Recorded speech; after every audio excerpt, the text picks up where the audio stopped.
And what got you fascinated in human rights? I mean, you got an interesting story. You've got family background, Yeah. but what brings you here? Well, my father fled the Nazis as a young boy. He grew up in Frankfurt, Germany, and came to New York in July of 1938, relatively late in the process. So when I was a kid, my father would cut the hair of me and my brothers. And to keep us quiet, he would tell stories about his life in Germany. And at first, when we were little, he would tell stories about the horse who delivered meat from my grandfather's butcher shop. And it was, a clever, funny, fast horse, so they were fun stories.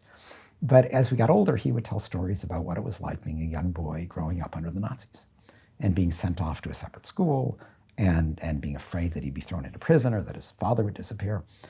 And so I grew up, very aware of the evil that governments could do.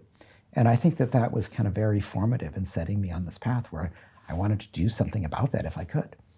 And I was very fortunate to be able to do that with my life.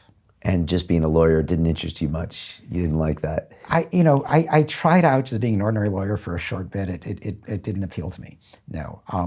But I have to say, my start in human rights was not terribly auspicious because in law school, I signed up for the one human rights course that was on offer, and every year, all 3 years, it was canceled. So I graduated from law school with no human rights training whatsoever. And I went into a job market where there were no jobs. Human Rights Watch at that point had 2 employees. So it all didn't start off well. But while I was a practicing lawyer, I started volunteering doing human rights work nights and weekends. And did that for 6 years and became sort of known. And finally, a job opened up at Human Rights Watch, and I jumped at it. Wow. Yeah. Okay. It's only because you did that work on your own that you placed yourself. Well, as a result, I was sort of known, yes. Yeah. I mean, otherwise, they would have no idea who I was. Wow. I certainly didn't have any training.